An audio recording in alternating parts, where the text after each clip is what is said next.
Let's move on now to the Cincinnati Bengals in our 2023 NFL Draft review. But before we do that, if you have not already, hit that subscribe button and ring that bell so you can get notified when we release new Cincinnati Bengals or just general NFL content. Right now, we have a goal of getting to 2,000 subscribers by the beginning of the NFL season. So we are producing a bunch of post-draft content, free agency content, training camp, etc., all the way until the start of the season, and then even more once the season starts. So be sure to hit that little bell and also smash that subscribe button so you can see when we create new content. Ryan, let's get into it. Let's do So it. this is the one with up to this point, fun spoiler alert for everybody. We have generally kind of been in consensus on like the overall drafts of teams. And so this is the first one, and this is the the 12th video that we've done up to this point of our draft review. And we actually don't agree on the outcome of this draft. So Yeah, we're not I'd actually say, super close either. yeah, we're not really close either. So let's just kind of go pick by pick or just a general overview kind of, because I think we can speak about enough. Yeah. Of them. So, but let's just start out with the Myles Murphy pick. I will say at first, I did not like this pick. I think Nolan Smith is just a better football player overall. However, though, I can understand now thinking about it why they went Myles Murphy and also the potential upside as well. And he fits their system a lot more. They have a traditional 4-down lineman, so I think that he fits that scheme a little bit more, which is why I can like understand the nod to them. So I think Nolan Smith might be a little bit better prospect, but at the same time, Myles Murphy is a project with a lot of ceiling as well. Yeah. I like Myles Murphy. I had him as a fringe first rounder, like to go right here. I don't like him to the Bengals because they already have Trey Hendrickson, Cam Sample, Joseph Osai. I'm missing one, Sam Hubbard as well, and I just like you're gonna like you have this first round pick, you have needs in the secondary, but instead you're just gonna throw a fifth guy in rotation on the edge, and that's my big thing, especially when guys like Brian Branch were still on the board. That's fair. And another point too as well, Joey Porter Jr. was also Yeah, available as well. So I can see your point there. I can see, and I don't have the contracts in front of me, but I can see Sam Hubbard and Trey Hendrickson potentially coming close to a contract. And it's like, do they want to extend him or maybe find his replacement and see if they can replace their value? So I can see that also being part of the decision. But I don't disagree with your points. I would have thought that they would have gone offensive line, or if they wanted to, maybe go tight end as well. And we saw like there was a bunch of tight ends that were taken by the time that they picked at 60. So there wasn't really the best value at tight end when it came to the second pick. Moving to DJ Turner, I personally don't like this pick. I think it's too early for him. Yes, he's very quick. He ran what, a 4.28, 4.26 or something stupid. I get that. However, I still think for the NFL, I think he's a little too small. I think, and I just think. I think he's a developmental project as well. And so now you're doing back-to-back developmental projects. If you're the Bengals, you can maybe afford that just because of how good your team is overall. But I'm curious to hear your thoughts on DJ Turner. So every year, somebody goes to the combine and they just blow the 40-yard dash away, and then they get drafted super high. Last year, it was Tyquan Thornton with the Patriots. The year before that, it was Tutu Atwell from Louisville with the Rams. And those guys rarely ever actually pan out in the NFL. And then, but teams get so excited because they're like, well, look at his athletic upside. He ran a 4.2. And at the NFL, you can't just run a 4.2 and get away with things. You watch DJ Turner on tape, and technically he needs a lot more refinement. However, he was able to cover some of that up because he was just so fast that he could just catch up to receivers that might get away with him. So a couple that, he is undersized a little bit, and I just think he's going to struggle. He's just not my type of corner. There's a couple red flags there for me that I don't like, and I just don't think he's going to be doing well. Yeah, I mean, immediately special teams returner on both punt and kick return, but he's a project. He's a project. I will absolutely say I was wrong if he becomes like the best corner in the league. So I just feel like maybe they could have gone a different route here. So, but moving on though, so now this is where we really start to. I actually like the rest of their draft. I think maybe you had a good point. the Jordan Battle pick I like, but I think also going to like their 28th pick, I think you could have gone Brian Branch. And so then like what people would generally the general consensus was the better safety coming into this draft out of Alabama. No offense against Jordan Battle, but I think he's good. And then moving down the list, I personally think I really like their day 3. I thought that they added good value to a lot of their positions. Yeah, so I do as well. I really like Charlie Jones. Andre Yoshivas is a developmental wide receiver. Chase Brown, I think, has a relatively high floor. He's not going to be the best running back in the league. I think he would be right about average. But to get that in round 5, I think is good.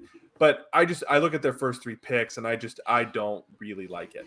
I doesn't make sense to me. Again, I think they got decent contributors, but I think they're all going to be in rotational roles. I don't think they got anybody that's going to be a true starter on day 1. So and then I like Charlie Jones and Andre Yoshivas. They're good depth in that wide receiver room. T. Higgins' contract is coming up, and I think Tyler Boyd's is as well. And so I think those receivers could bring an interesting dynamic. They didn't really have a lot of depth actually besides those 3 guys in that receiver room. So I understand those picks, but let's go ahead and get into our overall grades, and then we can kind of discuss what we thought of this class. So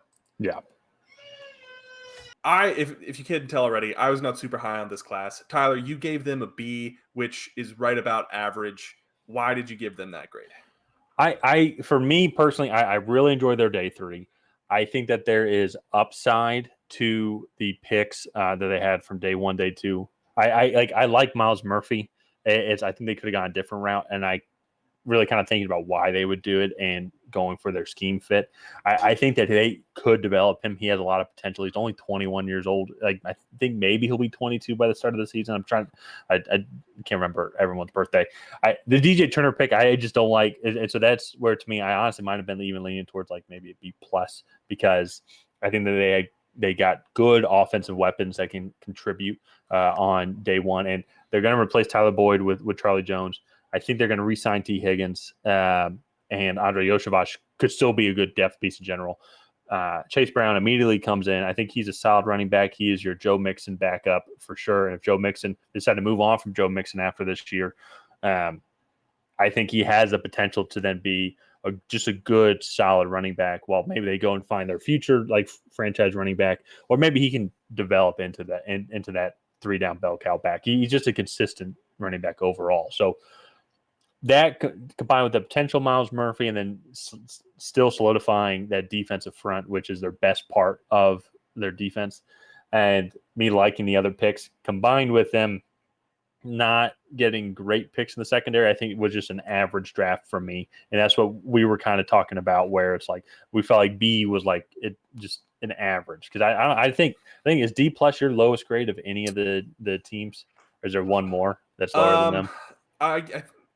So far, I think this is the 12th video that we've done. This is probably the overall lowest. But it really, to me, just kind of comes down to the fact I wasn't a huge fan of Myles Murphy. And then I think you draft him into a system where he's going to be a rotational edge guy at best. And then I wasn't a huge fan of DJ Turner. He went from a 4th rounder to a 2nd rounder because he ran a 4.26 or something. And then I just think they could have done a lot better for the position that they were in. And I do like Charlie Jones and Chase Brown. Andre Yoshivas is a big project, but you look at it, I don't really think they got any day 1 starters, nor like I think at best they got 2 rotational players. Yeah. Well, to be fair though, I think it's like when they don't really need too many day 1 starters because they already have a bunch of them. So I think for them it is a and sorry, I'm trying to pick up to see if they got any undrafted free agents that would have stuck out here. They did get some more running backs as well, but not too much on the corner side. So it's I get what you're saying. in the opinion. I think we just kind of disagree overall. But in general, though, I think they got good depth pieces to already a really good team. And if we're being completely honest, I mean, they were unfortunately like just a poor decision, like playing maybe a little too hard by Joseph Asai from going on to the Super Bowl.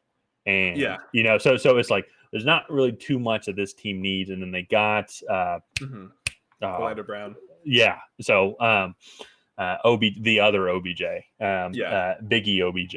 So it's I think that like they've solidified that offensive line. I think then they got even good backup weapons on that offense to keep it being awesome. Like when we know how great this offense is, but I can understand it's like there's definitely concerns with those first 3 picks that it'd be like you guys had opportunities here to really bring in some good value, and there's some question marks still. So I do get that. I really do get that. Yeah, and that was just my thing. Was I just felt like they might have dropped the ball a little bit in terms of maybe filling an immediate need versus adding depth that could benefit them in the future. I think there's also still some risk that these guys might not ever develop enough technically to be consistent playmakers at the NFL level. But But let's go ahead and wrap up the Bengals draft recap there. If you guys have not already, please go ahead and like and subscribe and leave a comment down below on what you thought of our draft review for the Cincinnati Bengals. Did you like their draft? Did you not like their draft? Let us know if you think we're smart, dumb. Ask us questions down below. Anything, we'll do our best to respond. And other than that, we'll see you guys next time.